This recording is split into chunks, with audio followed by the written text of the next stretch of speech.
इस सेगमेंट में हम लोग डिस्कस करेंगे Einstein's theory of photo electric effect और इसी के अंतर्गत हम लोग डिराइव करेंगे आइंस्टीन्स फोटो इलेक्ट्रिक इक्वेशन। बहुत ही इंपॉर्टेंट टॉपिक है और पिछले टर्न पे हमने आप लोगों को फोटो इलेक्ट्रिक इफेक्ट फिनोमिना को बहुत ही डिटेल में समझाया था और यह भी बताया था कि फोटो इलेक्ट्रिक इफेक्ट में जो लाइट है वो पार्टिकल नेचर यानी कण प्रकृति को प्रदर्शित करता है। यदि हम लोग इस फिनोमिना को लाइट को वेव यानी तरंग मानकर एक्सप्लेन करते हैं तो यह फिनोमिना नहीं एक्सप्लेन हो पाता है। यह सब हमने आप लोगों को बहुत अच्छे से समझाया था। 1 मिनट में जल्दी से हम लोग फोटो इलेक्ट्रिक इफेक्ट को रिवाइज करेंगे ताकि ये टॉपिक कनेक्ट हो जाए और आप लोगों को ये टॉपिक अच्छे से समझ में आ जाए। देखिए, फोटो इलेक्ट्रिक इफेक्ट में हमने आपको समझाया था कि जब भी किसी फोटो मेटल मतलब कोई भी हम लोग धातु ले लेते हैं, उसके सतह पर जब कोई लाइट पड़ता है, खासकर अल्ट्रा वायलेट यूवी रेंज का अगर लाइट पड़ता है तो ऐसे में उस धातु के सतह से उस मेटल सरफेस से इलेक्ट्रॉन इजेक्ट हो जाते हैं यानी बाहर निकल जाते हैं। इस घटना को हम लोग फोटो इलेक्ट्रिक इफेक्ट कहते हैं। अब इसमें कुछ वेरिएबल्स को ध्यान देंगे कि अगर जो इंसिडेंट लाइट की इंटेंसिटी यानी प्रकाश की तीव्रता जब बढ़ाया जाता है तो नंबर ऑफ फोटो इलेक्ट्रॉन्स बढ़ जाते हैं, यानी फोटो इलेक्ट्रॉन्स की संख्या बढ़ जाती है इस मेटल सरफेस से निकलने वाली। ठीक है, लेकिन इन फोटो इलेक्ट्रॉन्स की गतिज ऊर्जा या काइनेटिक एनर्जी नहीं बढ़ती है, उनकी वेलोसिटी नहीं बढ़ती, केवल फोटो इमिशन या जो इलेक्ट्रॉन निकल रहे हैं उनका रेट बढ़ जाता है, नंबर ऑफ इलेक्ट्रॉन बढ़ जाता है। समझ में आया? यानी जो इंटेंसिटी है वो इलेक्ट्रॉन की संख्या को बढ़ाता है, इनके काइनेटिक एनर्जी या वेलोसिटी को नहीं बढ़ाता है, पहला वेरिएबल। और दूसरा हमने बताया था कि ये जो इंसिडेंट लाइट इस पर गिराया जा रहा है, इस लाइट की अगर फ्रीक्वेंसी हम लोग बढ़ाते हैं तो जो इसमें से इलेक्ट्रॉन इजेक्ट आउट होता है, निकलता है, उस इलेक्ट्रॉन का वेलोसिटी या यूं कह लीजिए उसका काइनेटिक एनर्जी बढ़ जाता है, लेकिन नंबर ऑफ फोटो इलेक्ट्रॉन्स नहीं बढ़ते हैं। तो समझ में आया आप लोगों को? इंटेंसिटी बढ़ाने पे नंबर ऑफ फोटो इलेक्ट्रॉन्स बढ़ते हैं और फ्रीक्वेंसी बढ़ाने पे जो फोटो इलेक्ट्रॉन निकल रहे हैं उनका वेलोसिटी या काइनेटिक एनर्जी बढ़ता है, जबकि उनकी संख्या नहीं बढ़ती है। ठीक, ये दोनों वेरिएबल्स आप लोग याद रखेंगे। अब यहाँ पे एक चीज और ध्यान देने वाली बात है, अगर हम लोग लाइट को यहाँ पे वेव नेचर का मानते हैं, तरंग प्रकृति का, तो जो वेव थ्योरी है वो ये कहता है कि अगर लाइट की इंटेंसिटी आप बढ़ाएंगे तो इसका मतलब लाइट का ये जो वेव है उसका आप एम्पलीट्यूड बढ़ा रहे हैं, यानी आयाम बढ़ा रहे हैं। और जब कभी भी आयाम बढ़ेगा तो उस लाइट की इसका मतलब एनर्जी बढ़ रही है। तो ऐसे में अगर उस लाइट की इंटेंसिटी यानी एनर्जी बढ़ रही है तो जो इलेक्ट्रॉन इसमें से निकल रहे हैं उन इलेक्ट्रॉन की भी एनर्जी बढ़नी चाहिए और उन इलेक्ट्रॉन्स की काइनेटिक एनर्जी बढ़ जानी चाहिए। लेकिन ऐसा नहीं होता है। फोटो इलेक्ट्रिक इफेक्ट में ऐसा पाया गया है कि इलेक्ट्रॉन की गतिज ऊर्जा या काइनेटिक एनर्जी इंसिडेंट लाइट के इंटेंसिटी पे निर्भर ही नहीं करता। तो सबसे बड़ा प्रॉब्लम तो यही खड़ा हो गया था वेव नेचर में। और भी कई प्रॉब्लम्स खड़े हो गए थे, जैसे कि फोटो इलेक्ट्रिक इमिशन की इस घटना में टाइम नहीं लगता है। जैसे ही लाइट इस मेटल सरफेस पे गिरता है तुरंत इलेक्ट्रॉन इजेक्ट आउट हो जाते हैं, जबकि अगर आप इस लाइट को वेव मानेंगे तो इस वेव द्वारा एनर्जी को ट्रांसफर होने में इलेक्ट्रॉन को और इलेक्ट्रॉन के निकलने में थोड़ा समय लगना चाहिए, लेकिन ऐसी कोई बात नहीं है। इसीलिए जब वेव थ्योरी से एक्सप्लेन नहीं हो पाया ये फिनोमिना, तो अल्बर्ट आइंस्टीन जी ने क्वांटम थ्योरी का प्रयोग करके इस फिनोमिना को एक्सप्लेन करने की कोशिश की। क्योंकि क्वांटम मैकेनिक्स में हम लोग लाइट को पार्टिकल नेचर मानते हैं, ऐसा मानते हैं कि लाइट जो है वो क्वांटा से मिलकर बना हुआ है और वही quanta as a particle nature show करता है। तो इसी से अब ये टॉपिक हम लोग आगे शुरू करेंगे। हाँ, एक बात और, पिछला टॉपिक आप लोग जरूर देख लीजिएगा, उसमें हमने फोटो इलेक्ट्रिक इफेक्ट को काफ़ी डिटेल में समझाया हुआ है। ठीक है, उसमें फ्रीक्वेंसी का इफेक्ट, इंटेंसिटी का effect, nature of photo metal का इफेक्ट और जो एनोड और कैथोड के बीच का पोटेंशियल डिफरेंस है उसके इफेक्ट को समझाया है पूरा ग्राफ से। तो पूरा तो यहाँ पे पढ़ाना कोई मतलब नहीं बनता है, ये उसके बाद का टॉपिक है। क्योंकि फोटो इलेक्ट्रिक इफेक्ट को हम लोग समझ चुके हैं कि एक्चुअल में होता क्या है। अब हम लोग समझेंगे कि इस फोटो इलेक्ट्रिक इफेक्ट का जो एक एक्सपेरिमेंटल फिनोमिना है, इसकी थ्योरी कैसे डेवलप हुई और किसने डेवलप किया। तो किसने डेवलप किया नाम तो आपको पता ही चल गया, कैसे डेवलप हुआ अब इसको पढ़िए और हम लोग सभी चीज़ों को इसी से एक्सप्लेन करेंगे। According to quantum theory, the emission and absorption of radiation takes place in small packets of energy called quanta और फोटोन। ये क्वांटम मैकेनिक्स का ये कह लीजिए इनिशियल स्टेटमेंट है कि क्वांटम मैकेनिक्स क्या कहता है कि जो रेडिएशन का इमिशन या एब्जॉर्शन यानी उत्सर्जन और अवशोषण जो होता है वो स्मॉल पैकेट्स ऑफ एनर्जी के फॉर्म में होता है, जिसे हम लोग क्वांटा कह सकते हैं। आप लोग इसी क्वांटा को समझ लीजिए, पार्टिकल समझ लीजिए, ठीक है, जिसको हम लोग फोटॉन्स कहते हैं। क्लियर। अब यहाँ पे when A photons collides with an electron of photometal, it can transfer its whole energy to one electron or no energy transfer at all। ये क्वांटम मैकेनिक्स में एक बेसिक चीज है कि जब भी कोई फोटोन इलेक्ट्रॉन से टकराता है तो वह इलेक्ट्रॉन अपनी पूरी एनर्जी या तो वह फोटोन अपनी पूरी एनर्जी इलेक्ट्रॉन को वन टाइम में ट्रांसफर करेगा या फिर ट्रांसफर नहीं करेगा। फ्रैक्शन ट्रांसफर नहीं होता है, जैसे उसकी जो भी इलेक्ट्रॉन की फोटोन की एनर्जी होगी या तो वो उसको फुल्ली ट्रांसफर कर देगा इलेक्ट्रॉन को, या तो ट्रांसफर ही नहीं करेगा। ये नहीं कि फोटोन के पास एनर्जी है 10 यूनिट और इलेक्ट्रॉन बोल रहा है कि नहीं मुझको तो केवल 2 यूनिट मांगता है, ऐसा नहीं होगा। ये बोलेगा कि भाई 10 यूनिट की मेरे पास एनर्जी है, लेना है लो, नहीं तो जाओ। हम पूरा 10 यूनिट वन टाइम में देंगे। ये नहीं कि तुमको मेटल सरफेस से निकलने के लिए केवल 2 यूनिट की ज़रूरत है तो केवल 2 यूनिट लो, बाकी 8 यूनिट छोड़ दो। नहीं, ट्रांसफ़र जो एनर्जी का होगा वो वन टाइम होगा, या तो नहीं होगा। यही चीज़ ये बात यहाँ पे की जा रही है। When a photon of energy h nu is incident on a metal surface, then its energy is used two ways। इसीलिए जब कोई भी फोटोन जिसके पास एनर्जी एच न्यू है वो मेटल सरफेस पे इंसिडेंट होता है तो उसकी एनर्जी 2 रूप में खर्च होती है। कैसे? अब इसको ऐसे समझिए, मान लीजिए ये मेटल सरफेस है, इस मेटल के अंदर ये इलेक्ट्रॉन है और ये इलेक्ट्रॉन आप लोग जानते हैं न्यूक्लियस के अट्रैक्शन फोर्स से बंधा होता है, क्योंकि मेटल सरफेस के अंदर आप जानते हैं जो भी एटम है, मॉलिक्यूल्स हैं, तो एटम में आप जानते हैं एक न्यूक्लियस होता है। मान लीजिए ये न्यूक्लियस है जो कि पॉजिटिवली चार्ज होता है और इसके बाहर इलेक्ट्रॉनिक सेल्स होते हैं। तो मान लीजिए ये एक आउटर मोस्ट इलेक्ट्रॉनिक सेल का एक इलेक्ट्रॉन है। अब ये इलेक्ट्रॉन इस न्यूक्लियस के अट्रैक्शन फोर्स से बंधा हुआ है, तो मान लीजिए इसके अट्रैक्शन फोर्स से इसको छुड़ाने के लिए हमको 2 यूनिट की एनर्जी खर्च करनी पड़ेगी। और जो हमारा ये लाइट यहाँ पे गिर रहा है, मान लीजिए इसके पास 10 यूनिट की एनर्जी है, तो ये 10 यूनिट की एनर्जी इस इलेक्ट्रॉन को वो दे देगा। अब इस 10 यूनिट की एनर्जी का 2 यूनिट खर्च हो जाएगा इस इलेक्ट्रॉन को मेटल सरफेस तक लाने में, यानी इस न्यूक्लियस के अट्रैक्शन फोर्स से इसको लिबरेट करने में, आज़ाद करने में 2 यूनिट की एनर्जी खर्च हो गई। और बची हुई जो 8 यूनिट की एनर्जी है वो इसकी काइनेटिक एनर्जी बढ़ाने में खर्च होगी। समझ पा रहे हैं ना आप?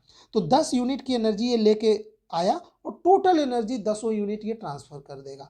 2 यूनिट ये इसको मेटल सरफेस से जस्ट बाहर निकालने में, न्यूक्लियस के अट्रैक्शन से बाहर निकाल के मेटल सरफेस तक लाने में, और बाकी 8 यूनिट इनकी काइनेटिक एनर्जी बढ़ाने में खर्च होगा।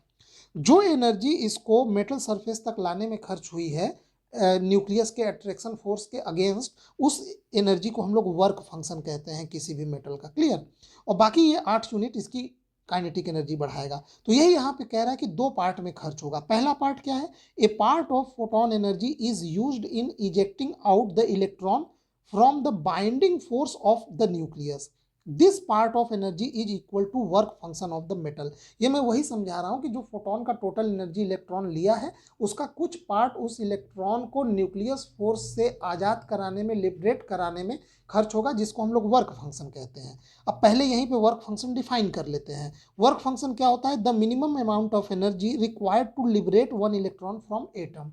यानी एटम से, या कह लीजिए मेटल सरफेस से, एक इलेक्ट्रॉन को जस्ट बाहर निकालने में जो एनर्जी खर्च होती है उसको वर्क फंक्शन कहते हैं। अब बचे हुए एनर्जी का दूसरा पार्ट कहाँ खर्च होगा? The remaining energy of the photon is used to increase the kinetic energy of the same electron. ठीक, बचा हुआ जो एनर्जी है वो उसी इलेक्ट्रॉन की काइनेटिक एनर्जी यानी गतिज ऊर्जा बढ़ाने में खर्च हो जाएगा। अब हम लोग यहाँ बढ़ते हैं। If W is the work function of photometal, M is the mass of electron and V is the velocity of ejection, then energy of photon equal to work function plus maximum kinetic energy. भाई वही तो मैं बता रहा हूँ, ये metal surface है, यहाँ पे इलेक्ट्रॉन था, ये जो लाइट आके इसे फोटोन आके इससे टकराया 10 यूनिट का एनर्जी लेके, तो 2 यूनिट की एनर्जी तो इस इलेक्ट्रॉन को यहाँ मेटल सरफेस पे लाने में खर्च हो गया, जो कि हमारा वर्क फंक्शन है। बचा हुआ 8 यूनिट की एनर्जी इसकी काइनेटिक एनर्जी बढ़ाने में खर्च हो गया। तो यही तो इक्वेशन बनाया गया है, सिंपल इक्वेशन, कि एनर्जी ऑफ फोटोन यानी 10 is equal to work function यानी 2 प्लस मैक्सिमम काइनेटिक एनर्जी कितना? 8। तो 8 + 2 = 10। सिंपल एनर्जी बैलेंस किया जा रहा है। तो energy of photon equal to work function plus maximum kinetic energy. तो एनर्जी फोटोन की कितनी होती है, h nu. H Planck constant है, न्यू उस रेडिएशन या लाइट की फ्रीक्वेंसी है, डब्ल्यू वर्क फंक्शन और maximum kinetic energy half m v square, ये मैक्सिमम। अब देखिए हमने आप लोगों को दहली आवृत्ति या थ्रेशोल्ड आवृत्ति के बारे में समझाया था।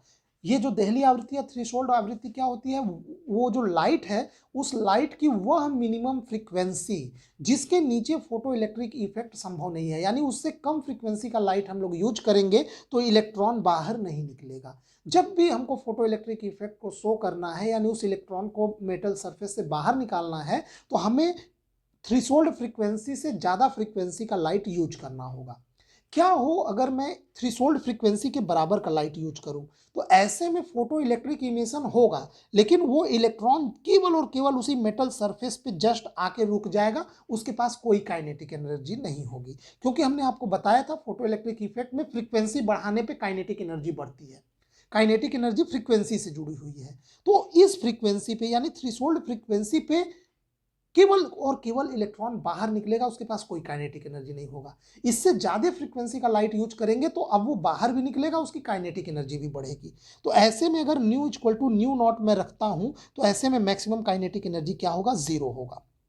तो इसीलिए इक्वेशन 1 में अगर मैं nu equal to nu naught रख देता हूं तो यहाँ पे देखिए h nu naught is equal to W plus ये मैक्सिमम काइनेटिक एनर्जी जीरो हो जाएगा। तो हमें वर्क फंक्शन का वैल्यू क्या मिल गया, work function W equal to h nu naught. इसको वापस ले जाके इसी इक्वेशन 1 में पुट कर देते हैं तो ये h nu is equal to h nu naught plus half m v maximum square. तो यहाँ से h nu minus nu naught is equal to 1/2 half m v square maximum.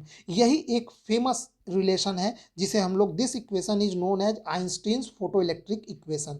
बहुत ही इंपॉर्टेंट इक्वेशन है। इस इक्वेशन से फोटो इलेक्ट्रिक इफेक्ट के सभी जो कंडीशंस थे, सभी जितने लॉ थे, नियम थे, सब एक्सप्लेन हो जाएंगे। अभी हम लोग बारी बारी एक्सप्लेन भी करेंगे। अब यहाँ पे देखिए इस इक्वेशन को मान लेते हैं कि स्टॉपिंग पोटेंशियल है वी नॉट। स्टॉपिंग पोटेंशियल क्या था, देखिए ये था हमारा कैथोड, जो फोटोमेटल जिससे इलेक्ट्रॉन निकलना था, ये था हमारा एनोड, ये कैथोड। यहाँ पे लाइट गिरता था, लाइट इस कैथोड, कैथोड फोटोमेटल का ही कैथोड बनाते हैं। जिस फोटोमेटल में से हमें इलेक्ट्रॉन निकालना होता है उसी का कैथोड बना दिया जाता है। तो ये यहाँ पे इससे लाइट टकराया, फोटोन, यहाँ पे एक इलेक्ट्रॉन निकला, इस इलेक्ट्रॉन की कुछ काइनेटिक एनर्जी है, ये तेजी से एनोड की ओर भागेगा। तो हमें इस इलेक्ट्रॉन को रोकना है, तो हम क्या करेंगे, है तो ये एनोड, इसको पॉजिटिव पोटेंशियल दिया गया है, लेकिन इलेक्ट्रॉन को रोकने के लिए हम इसको निगेटिव पोटेंशियल देंगे। तो वह निगेटिव पोटेंशियल, एनोड को दिया गया वह निगेटिव पोटेंशियल जिस पे ये इलेक्ट्रॉन इस एनोड तक न पहुंच पाए, क्योंकि नेगेटिव देंगे तो ये इलेक्ट्रॉन इससे प्रतिकर्षित होगा, रिपेल करेगा। तो एक पोटेंशियल बढ़ाते जाएंगे तो एक ऐसा पोटेंशियल हम नेगेटिव में इसको दे देंगे जब ये इलेक्ट्रॉन यहाँ तक पहुंच ही नहीं पाएगा, इसकी काइनेटिक एनर्जी रास्ते में ही खत्म हो जाएगी।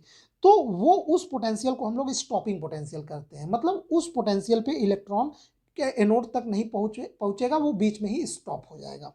तो अगर स्टॉपिंग पोटेंशियल वी नॉट है तो यही वो maximum kinetic energy equal to e V naught, क्योंकि जो कैथोड और एनोड के बीच में जो हमने एक इलेक्ट्रोस्टैटिक एनर्जी अप्लाई किया है इलेक्ट्रॉन को रोकने के लिए, वो है e into V naught. E electronic charge है, वी नॉट स्टॉपिंग पोटेंशियल। इस स्टॉपिंग पोटेंशियल को इस इलेक्ट्रॉन को रोकना है, यानी अगर मान लीजिए ये इलेक्ट्रॉन 8 यूनिट की काइनेटिक एनर्जी लेके एनोड की ओर भाग रहा है, तो हम लोग इसको निगेटिव पोटेंशियल दे के अगर 8 यूनिट की इलेक्ट्रिकल एनर्जी इसको अपोजिट डायरेक्शन में अगर लगा दे तो ये इलेक्ट्रॉन क्या करेगा, रुक जाएगा। इसकी काइनेटिक एनर्जी, क्योंकि ये 8 यूनिट इस डायरेक्शन में, फिर 8 यूनिट इलेक्ट्रिकल एनर्जी उल्टे डायरेक्शन में, तो ये रुक जाएगा। तो यही वो मैक्सिमम काइनेटिक एनर्जी के बराबर ई वी नॉट होगा। ठीक है, तो यहाँ पे ये अभी ये जाके इक्वेशन फुल हुआ। ठीक है, अब यहाँ पे न्यू नॉट क्या है, ये थ्रेशोल्ड फ्रीक्वेंसी है जिसे दहली आवृत्ति कहते हैं।